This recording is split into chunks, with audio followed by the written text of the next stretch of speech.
All right, समय है तीसरे चैप्टर का। पिछले चैप्टर में हमने ये डिस्कस किया कि इंसुलिन रेजिस्टेंस क्या होता है और किस तरह से इंसुलिन लेवल्स हाई होने की वजह से आपको सारी क्रॉनिक डिजीज होती हैं। ठीक है, disease of a modern man. अब इंसुलिन का खेल समझने के बाद मैंने बेसिकली इंसुलिन का खेल इसीलिए समझाया था क्योंकि समझ गए होंगे अब तक कि बॉडी में इंसुलिन लेवल्स हाई होने से आपको बहुत बीमारियां हो रही हैं और सबसे पहली बीमारी इंसुलिन रेजिस्टेंस है which gets converted into other बीमारियां जैसे अल्जाइमर्स, कैंसर, इवन जो स्मॉलर माइग्रेन्स होते हैं ना आपको, वो भी इंसुलिन रेजिस्टेंस की ही देन है।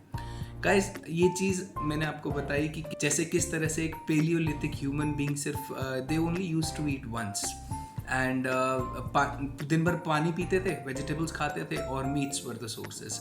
But the point is we started changing. Agriculture is very thought provoking, right? And agriculture is still fine. हमने एग्रीकल्चर के साथ क्या किया है वो ज़्यादा खतरनाक चीज़ है। जैसा मैंने आपको बताया, मैंने आटे के बारे में बात की थी, फ्लावर के बारे में बात की थी। सो बेसिकली आटा बनाने से प्रॉब्लम ये होती है कि उसका ग्लाइसेमिक इंडेक्स हाई हो जाता है और ग्लाइसेमिक इंडेक्स हाई होने की वजह से इंसुलिन स्पाइक्स रहते हैं which gets converted into insulin resistance and all those things. तो इसी रीजन की वजह से अभी मुझे ये समझने की जरूरत है खाना मैं किस टाइप का खाऊंगा। लो ग्लाइसेमिक इंडेक्स फूड खाऊंगा, हाई फाइबर फूड खाऊंगा, हाई फैट फूड खाऊंगा। और fat means good fat. Whenever I say fat in this season, whenever I use word fat, I mean good fats, okay, not trans fatty acids. मैं एक अलग से session भी बनाऊंगा on fats, but today our major topic is biochemistry of fasting and we are going to dive right into it. अब समझो, जब आप खा नहीं रहे होते हो तब आपका इंसुलिन लेवल बहुत लो रहता है, ठीक है? जब इंसुलिन लेवल आपका लो रहता है उस टाइम पर बॉडी से फैट्स यूटिलाइज होने शुरू होते हैं। कैसे? अब इस चीज को ढंग से समझना, because I am now going to give you a timeline of fasting. Suppose आप पहले 12 घंटे में नहीं खा रहे हो तो आपकी बॉडी में क्या चेंजेस हैं, फिर उसके बाद आवरली बेसिस पे आपकी बॉडी में क्या क्या चेंजेस होते रहते हैं। We are going to dive deep into that. अभी के लिए एज्यूम ये करते हैं कि मान लो आप नहीं खा रहे हो। टेक्निकली आपका, बहुत लोग बोलते हैं ना कि अगर सपोज मैं नहीं खाऊंगा तो मेरा ग्लूकोज ड्रॉप हो जाएगा, मेरा ब्लड शुगर। पहली बात तो ब्लड शुगर जैसी कोई वर्ड नहीं होता। ब्लड में शुगर नहीं होता, ग्लूकोज होता है। अगर सपोज आप 4 घंटे 5 घंटे नहीं खाओ, 6 घंटे बाद आपको भूख लग रही है तो आपको फील होता है ना कि मेरा ग्लूकोज लो हो गया, ये जो ट्रेंड बना हुआ है। नहीं, ऐसा कुछ भी नहीं होता। It is your dopamine which is disturbing you. जो तलब सी लगती है ना दोबारा खाने की, जो गर्लिन का रिस्पॉन्स, इसके बारे में मैंने डिटेल में पिछली वीडियो में बात की है। आप एक बार दोनों वीडियो देख लेना एंड उसके बाद इस वीडियो को एंजॉय करो। सो जब भी आप नहीं खा रहे होते हो, जो धारणा बनी हुई है वो ये कि ग्लूकोज लेवल बॉडी का, ब्लड शुगर नहीं बोलना, blood glucose, glucose level body का नीचे चला जाएगा एंड जाते जाते you will crawl in your own body and ultimately become hypoglycaemic and die. नहीं, ऐसा नहीं होता। Fasting doesn't kill people. Fasting से लोग नहीं मरते। The point here is you need to understand the biochemistry of fasting. जब तक आपको ये नहीं पता चलेगा कि आपके शरीर के अंदर क्या हो रहा है आवरली बेसिस पे, आप नहीं समझ पाओगे। और हंगर कंट्रोल करने के लिए भी ये बहुत इंपॉर्टेंट फैक्ट है। अगर कि कोई चीज़ आपको ढंग से पता है, उसकी साइंस पता है, तो उसको फॉलो करना बहुत ईजी हो जाता है, राइट? जैसे आप बीमार हो, यार, you're used to fasting. What I'm trying to say here is your body is genetically used to fasting. Fasting doesn't kill people. मान लो आप जब पेलियोलिथिक बीइंग थे, एक दिन आपको शिकार नहीं मिला। अगर शिकार नहीं मिला और आप अपनी केव में भूखे चले गए तो नेचर ने कुछ तो दिया होगा बॉडी को वहां से बाहर निकालने के लिए, and to go out and get a kill, right? अब वो बायोकेमिस्ट्री हम समझेंगे और ये स्टडीज अब पब्लिश हो चुकी हैं कि बॉडी में फास्टेड स्टेट पर एक्चुअल में क्या चेंजेस होते हैं, which is very very crucial. ये जो पूरी सीजन मैं कर रहा हूँ इसी चीज़ के मुद्दे पे कर रहा हूँ। एंड ये जो चीज़ मैंने समझी है कि इससे होता क्या है आवरली बेसिस पे, this actually is helping me in muscle growth. And I am not eating 5 to 6 times a day, I just eat once a day. I drink lots of water, but वो क्या खाता हूँ उसके बारे में हम last chapter में बात करेंगे, so that you don't get distracted. कल मेरे पास एक क्लाइंट का मैसेज भी आया था, आप एक बार डाइट भी शेयर कर दो। मैंने कहा यार, प्रोसेस है, उस प्रोसेस को समझ लो कि ये डाइट मैं क्यों बना रहा हूँ। एक बार मैं आपको बेसिकली क्या है, रोज़ मच्छी पकड़ के तो दे नहीं सकता, राइट? इससे बढ़िया मैं आपको मच्छी पकड़ना सिखा दूँ। तो ये बेसिकली अब मच्छी पकड़ते कैसे हैं वो समझ लो। जब आप बीमार होते हो ऐसा नॉर्मल है ना कि आपको भूख नहीं लगती। आप अपने पेट्स को देख लो, अगर आपका डॉग है सपोज आपके पास, आपने डेफिनेटली ये नोटिस किया होगा जब वो बीमार होता है, you don't find him running here and there for food, right? He stays in one place, वो एक जगह पे रहता है and he does not eat, वो खाना नहीं खाता है।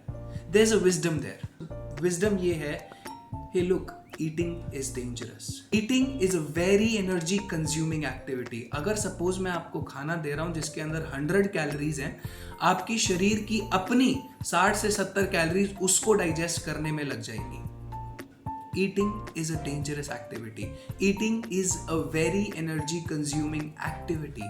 जो बचा हुआ है आपको मिलता है, और अगर वो बचा हुआ भी आप हाई ग्लाइसेमिक फूड का खा रहे हो ना, it is going to get converted into fat. ठीक है, समझो। That's why your body is naturally made to fast and feast, right? तो अब फास्टिंग करने से बॉडी के अंदर क्या चेंजेस होते हैं उस चीज को समझो। So when you're not eating, जब आप खाना नहीं खा रहे हो, नेचर ने आपके शरीर में एक बायोकेमिस्ट्री डाली है। अब हम उस बायोकेमिस्ट्री को समझने वाले हैं। मान लो 0 to 12 आवर्स में, पहले 12 घंटे में आपकी बॉडी से जितना भी ग्लाइकोजन है, मसल्स और लिवर में जितना भी ग्लाइकोजन स्टोर्ड है, वो यूज अप हो जाएगा। ठीक है, your glucose level will be maintained. और आप कैसा फील करोगे? यू विल फील ओके, बिल्कुल ठीक लगेगा, unless you are a carbs junkie. Initially शुरू में प्रॉब्लम होगा, एडिक्शन छोड़ने में शुरू में थोड़ा सा एफर्ट लगेगा, बट उसके भी नेचुरल तरीके हैं, उसके बारे में हम बाद में बात करेंगे। उसके बाद 12 से 24 घंटे में आपकी बॉडी ग्लूकोज कहाँ से लेती है? It comes from the proteins, and ये प्रोटीन आपकी मसल्स का नहीं है, right? So protein is always being turned over in your body, and इस टाइम पर प्रोटीन ग्लूकोज में कन्वर्ट होता है, और इस प्रोसेस को बोलते हैं ग्लूकोनियोजेनेसिस। ठीक है, so your glucose level are maintained for another 12 hours और सो। आप 7 दिन का भी वाटर फास्ट कर लो, आपका ग्लूकोज लेवल नीचे जाएगा थोड़ा सा, right? But you will not become hypoglycaemic. But fasting 7 days की करने का एक तरीका है, वो तरीका मैं बाद में समझाऊंगा। ठीक है, एंड ये basically unless you are a junkie, you will definitely feel okay during a fast. In fact you feel energetic, और उसका मतलब अभी मैं बता रहा हूँ क्यों। होता क्या है, मान लो आपने 0 to 12 आवर्स में नहीं खाया, आपका ग्लाइकोजन यूटिलाइज हो गया। उसके बाद 12 to 24 आवर्स, ये जो अभी के 12 घंटे हैं ना, इसके अंदर कुछ मैजिकल प्रोसेसेस होते हैं। ठीक है, मान लो जब आप पेलियोलिथिक बीइंग थे और आपको उस दिन शिकार नहीं मिला और आप अपनी केव में जाके घुस गए, नेचर ने कुछ तो बनाया होगा उस बॉडी को वहां से बाहर ला के दूसरा शिकार तो करे वो, राइट? तो नेचर क्या करता है? मेटाबॉलिज्म बढ़ा देता है। और वो कैसे बढ़ाता है? स्टडीज में ये पता चला, 18 घंटे या 19 घंटे के अराउंड जब बॉडी फास्टेड स्टेट में होती है, आपकी जो किडनी है एड्रेनलिन रिलीज करती है, बॉडी में एपिनेफ्रिन लेवल बढ़ जाते हैं, which makes you feel energetic, right? So that's why बीच में बहुत लोग जो अब फास्ट कर रहे हैं मेरे साथ, they feel really energetic at 18 to 19 hours, and this is the science behind it. ठीक है, उसके अलावा फास्टिंग के अंदर क्या होता है? फास्टिंग में ग्रोथ हार्मोन्स बॉडी प्रोड्यूस करती है। ग्रोथ हार्मोन्स बेसिकली क्या है? एक स्टडी हुई थी, इसमें 48 घंटे की वाटर फास्टिंग करवाई गई थी। There was some males as well as females. Males में 2000% इंक्रीज दिखा था ग्रोथ हार्मोन लेवल्स में फास्टिंग से, वाटर फास्टिंग से, और फीमेल्स में 1300% दिखा था। अब why would someone need growth hormones? आपने सुना होगा सेलिब्रिटीज ग्रोथ हार्मोन्स लेते हैं। Growth hormones is that hormone that keeps you young, right? So that's why growth hormone की बहुत ही ज्यादा इंपॉर्टेंस है। और आपको पता है, ग्रोथ हार्मोन की एक छोटी सी वाइल $400 तक की आती है, बट जितने भी सेलिब्रिटीज हैं, they take it to stay young and fit for a longer period of time. But the best way to give yourself some natural growth hormone is do a water fast, right?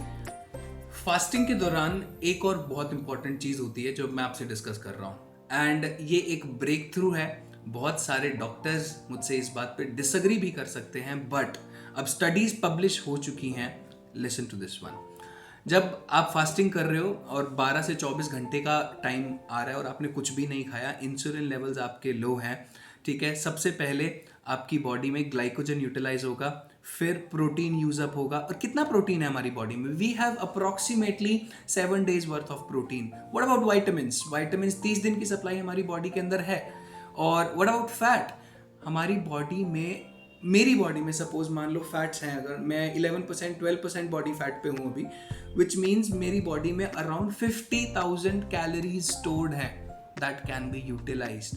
ठीक है, इसीलिए ऐसा बोलते हैं कि पहले एक basic principle जो आपको याद रखना है, पहले ग्लाइकोजन यानी ग्लूकोज ग्लाइकोजन में कन्वर्ट होता है, वो यूटिलाइज होता है, फिर प्रोटीन यूटिलाइज होता है, and now fats come into picture जब इंसुलिन लेवल लो होते हैं।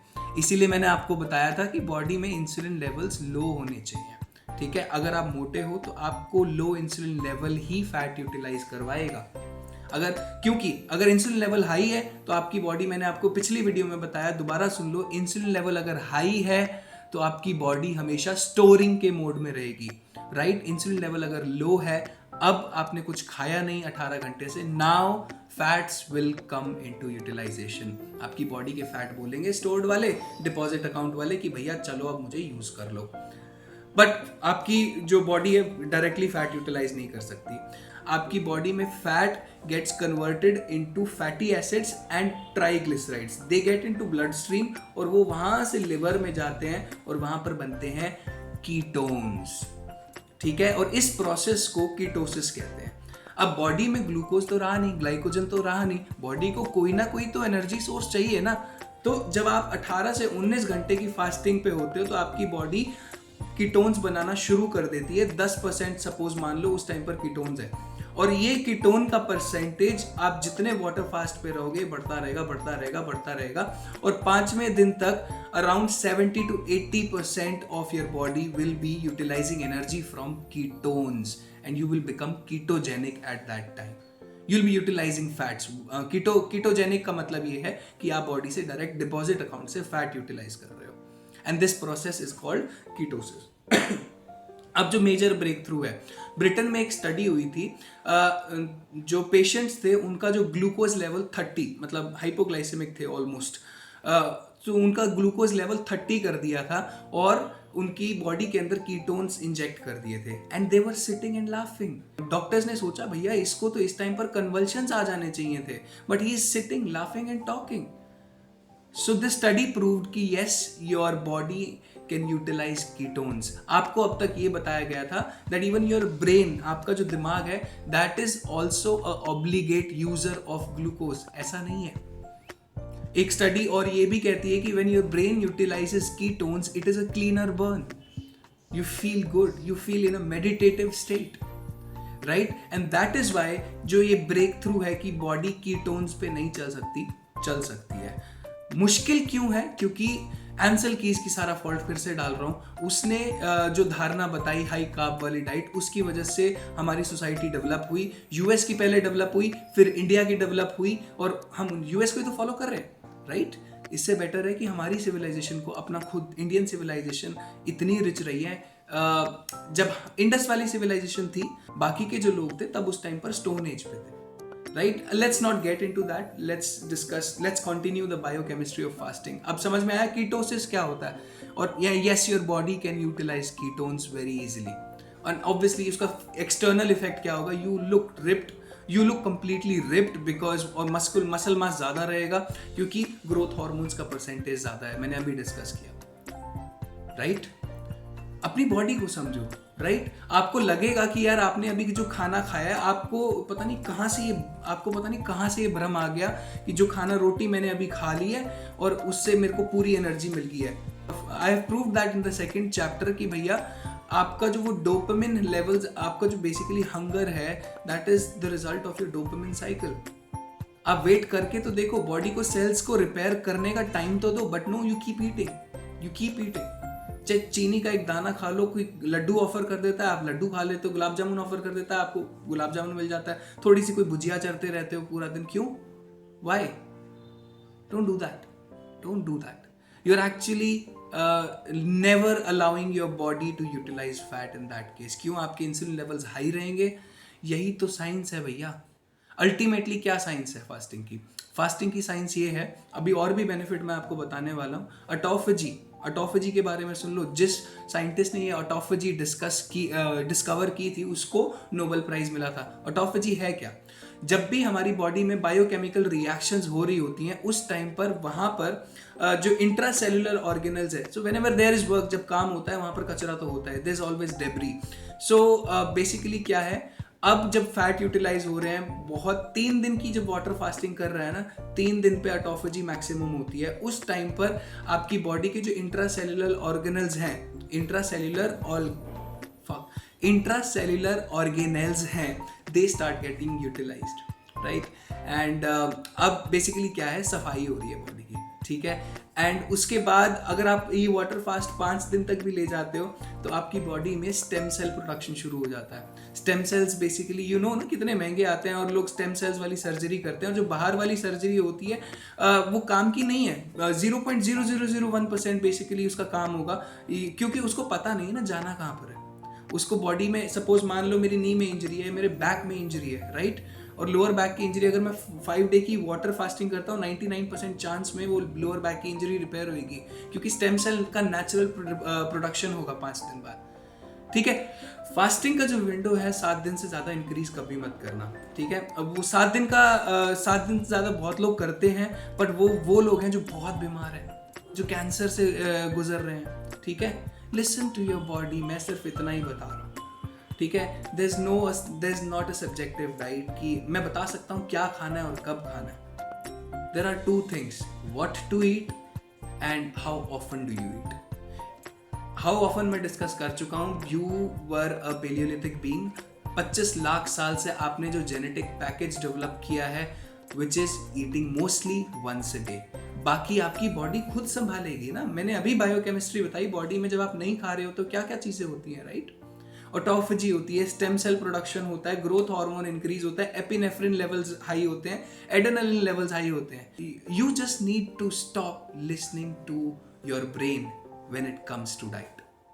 Start listening to your body, understand your body's needs, ठीक है। मैं आगे और सीरीज भी करने वाला हूँ जिसमें मैं ब्रेन का इन्वॉल्वमेंट भी बताऊंगा, न्यूरोमस्कुलर कनेक्शंस भी समझाऊंगा, and this season is also going to be very interesting. But आज के लिए इतना ही समझो कि बायोकेमिस्ट्री ऑफ फास्टिंग इज आपकी बॉडी के अंदर क्या इंटरनल चेंजेस होते हैं जब आप फास्टेड स्टेट में होते हो, ठीक है। तो सबसे पहली जो इंपॉर्टेंट चीज़ है, आपको ये जंकीनेस से बाहर आना पड़ेगा, ठीक है। ये जो जंकीनेस है ना बॉडी की, इससे बाहर आना पड़ेगा। ये डोपामिन लेवल को कंट्रोल करना पड़ेगा। उसके अलग फायदे और आपकी लाइफ में भी आपको दिखेंगे। You will get more confident in life, that is a separate benefit that you will get. You'll always stay in a meditative state, right? And eating is dangerous. I'll leave you with this thought today. Eating is dangerous. इसका एक और chapter रह गया है, so this marks the end of chapter 3 of biochemistry of fasting. अब इसका जो last chapter है, इसके अंदर मैं आपको बताऊंगा what you can eat, how can you plan your diet, how can you plan your day. And अभी हमने डाइट डिस्कस कर ली, फिर उसके बाद सीजन 2 में हम वर्कआउट डिस्कस करेंगे। सीजन 3 में हम न्यूरोमस्कुलर कनेक्शंस मैंने प्लान किया है, and then season 4 is going to be the last season, जिसके अंदर हम थोड़ा सा मेडिटेशन के बारे में बात करेंगे। And I hope you love it. Okay, take care, have a wonderful day ahead, eat less, eating is dangerous, remember this, okay. और आपका कोई भी सवाल रहता है आप प्लीज़ कमेंट करो, ठीक है। And do let me know how are you liking the videos. और अगर आपको एक काउंसलिंग सेशन भी चाहिए, give me a call, I will drop my number in the description. Have a wonderful day ahead, bye bye.